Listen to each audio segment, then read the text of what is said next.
third force. That is because there is a third force. It's not just her. There is a white system behind her. The aim is to further fragment Black Africans, and in particular South Africa. There is an interest to isolate South Africa from the rest of the continent, so that is not real can come and continue with what they normally do here in South Africa without any aid and assistance. Because you know why we were able to beat the apartheid government and we managed to save a few of our heroes. It is because Africa was united at the time, and Africa opened its doors for South African leaders to go run and seek refuge, and others never came back. They found solitude and families and resided there. So now their second attempt, they are trying to make sure Uguti there is no relationship between South Africa and the rest of the continent. And what is so perfect about their plan is that if you check the geographical location of South Africa, we are at the bottom of the continent. It is easy to seclude and isolate us from the rest of the continent. So what she is busy doing right now is not just about the spaza shops and all of that. It is bigger than that, because currently we have a foreigner here in South Africa that is busy preaching for a Cape independence. Yeah, so it's a long plan to further divide, because now Africans are retaliating as they should, and I don't even think that South Africa has got the right to tell what other countries should react based on what South Africans are busy doing. However, the reason why every political party is coming and gunning for the EFF, it is because people like you now know that not every South African thinks the way that Ujansinta and the rest of them are thinking. People are aware Uguti there is EFF in South Africa, and EFF is standing on 10 toes for black people without borders, and it will be that political stance that will perhaps save South Africa. Even those that are hating on other African nationals will be saved by a political view, EFF. That is why they are coming and investing on other black people, because remember, the enemy is easy to spot, but what is not easy to spot is the poison that looks like you. So what they are doing what they did even during apartheid, using the very same arm that they have been using to distort and fragment black people. So this is bigger than just a spaza shop. It's a future plan, because remember, the world is moving into the fourth industrial revolution, and right now South Africa telecommunication is busy connecting with Nigeria, and you know what's so sad about South Africa? A lot of us don't even understand Uguti internet does not come from space. Internet comes from the bottom of the ocean, and those that control the harbors control your communications. So should it happen that Africa turned its back in South Africa, we will have no means of communicating. The media is already controlled by white monopoly capital. There will be no reports about what is happening in South Africa. As currently right now, there is currently no updates about what is going on in Gaza, but we know Uguti what is going on in Gaza. So it's bigger than just the spaza shops and all of that. That is why it is very important for us sane South Africans, the ones that don't hate other Africans, we need to stand on 10 toes and say, not in our name. Africa will unite, and we are not asking permission, and Abojansinta are not representing us, because we know exactly Uguti they want to fragment, and they want the rest of the continent to look at us as if Tina we are people that are hating on other Africans. No, we are not misguided. We know exactly where the problem is, and we want the land. Guys, ever since this March and March started, I've been thinking about what this sister is saying. I've been thinking about it for so long, and thinking maybe people want other African countries to be separated from South Africa so that they can achieve their goals. And this video has confirmed what I was thinking about. And I don't know why South Africans are allowing themselves to eat today and destroy their future.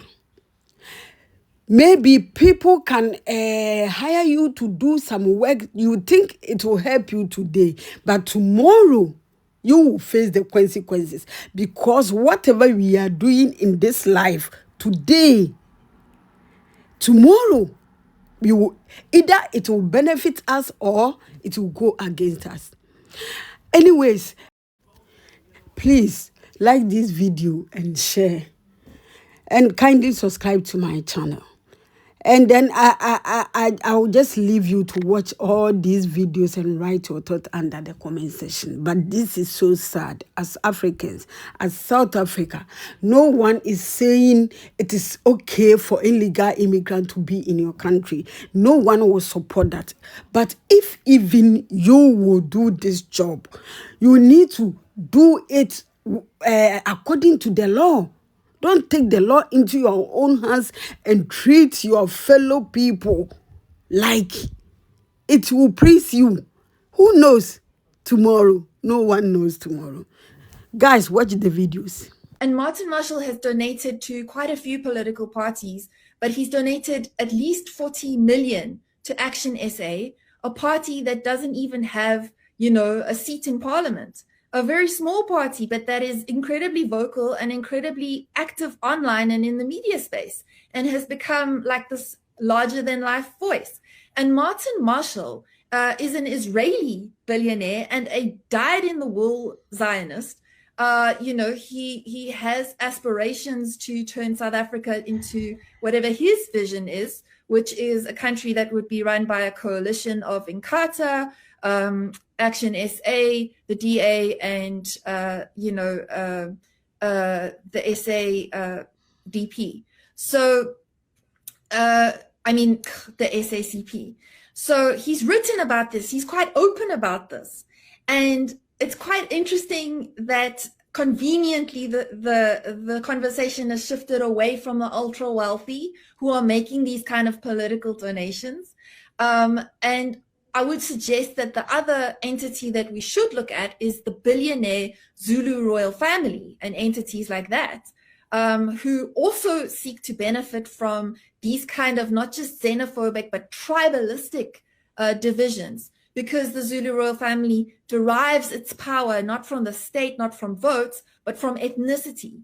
And we've seen that after the March and March sort of terror campaigns that have gone around in KZN, now you have Pakulim Tekati and Nkunu going around and extorting protection money out of shopkeepers and so on, exerting their power over communities.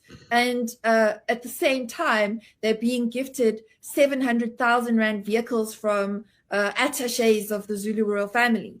So we're seeing a convergence of all these right-wing influencers and the ultra-wealthy. And, the victim at the end of the day is not just migrants, it's also poor working-class South Africans who have to bear the brunt of this system at the end of the day. Guys, good morning. How are you guys doing? Are you guys good? Mina, I'm always good. You know me. I always have no problems.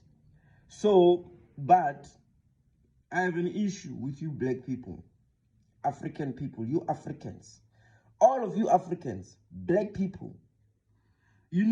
This video done by this woman is proof that you black people will never escape colonialism. It's proof that even after white people have said we are stopping to beat you, we are stopping to colonize you, you are now allowed to can eat on the same table with us, you are now allowed to can get loans as same as us, you are now allowed to can buy houses in the same neighborhoods as us, you are now allowed to share the same toilets with us. Even after white people have told you all those things, but mentally, you people are still colonized. Why am I saying that? I told you guys this information last week. I made a video last week and I gave you this information. I even told you the person, the African person, the black person who was the one who received the money from Israel. I even showed you all those things. I even tagged the South African government and I showed you these people this. I showed you all people this, whatever she's saying. But now, because it's a white woman who's saying it, the video is trending. Everybody believes her now. People are now tagging me on the video. Ah, no, you were right. You were right. Why did you not believe me the first time? You know, I've never said anything wrong ever since this March and March thing started. Everything that I've been saying from the beginning of time has always been facts. But now, because a white woman is saying it, now you are trying to believe it. I told you that Israel and Donald Trump are the ones who are funding March and March. I even told you the black Zulu person who has received the money, the black person who bought that car for Pagalum Tagat, the black person who bought that car for Ngizwe, who bought that car for Max Makanya, the black person who has funded March and March. I told you this. But because it's me, you will never believe it. But look now, you are starting to believe it because it's a white woman who's saying it. You are just the same as what Pagalum Tagati, who is going to mistreat his own black brothers. But when he sees a white woman, he becomes a puppy, a small puppy. You guys are the same. All of you.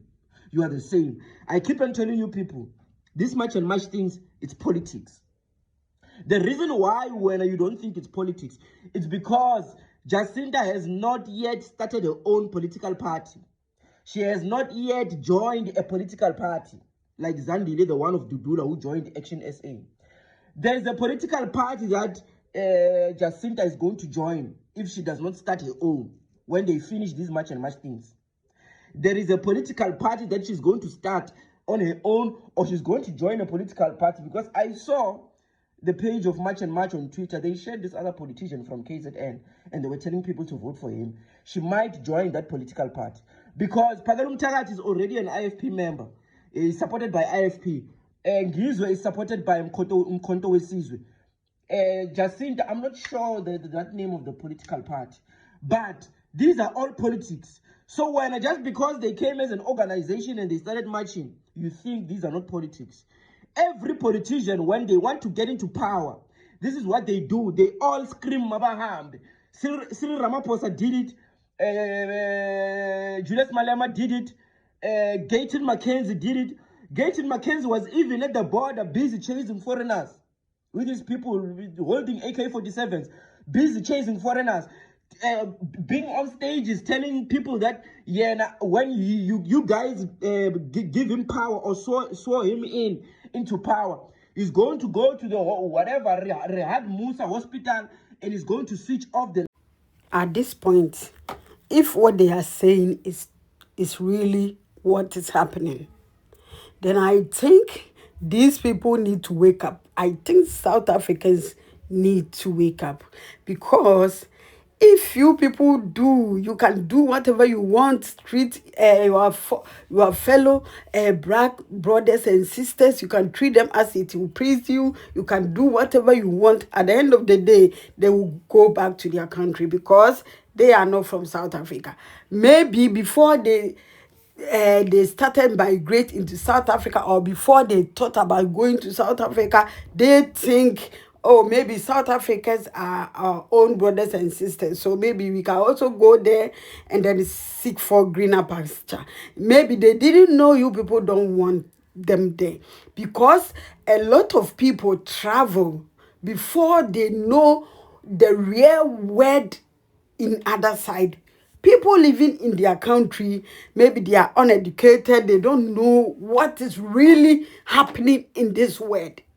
People traveling learn something and know, okay, I was wrong to travel to this country. But before you decide to go back, it will be too late. Maybe you have spent a lot of money. Maybe the money you were supposed to use to establish yourself in your country, you have used that money to travel. That makes things hard to go back to your country. This is the kind of problem illegal immigrants face in other people's country. That is why sometimes it happens to be hard for illegal immigrants to go back to their country. It's not that they don't like their country. It's not that, no matter what, home sweet home. no matter where you are, home sweet home. That is the reason why a lot of people find it so hard to go back to their country. So South Africans don't think the African countries, among the African countries, you people are the best. No, it's not like that. You people should travel it and see, and then you will know that, oh, the difference. You will know the difference between South Africa and South African culture and other countries, the culture of other countries. So please calm down and relax, okay? Relax, because no one knows tomorrow. I will leave you guys here. Thanks a lot for watching this video. And please, if you have not subscribed to my channel, kindly subscribe to my channel. See you in my next video. Bye. At least have a nice and wonderful day.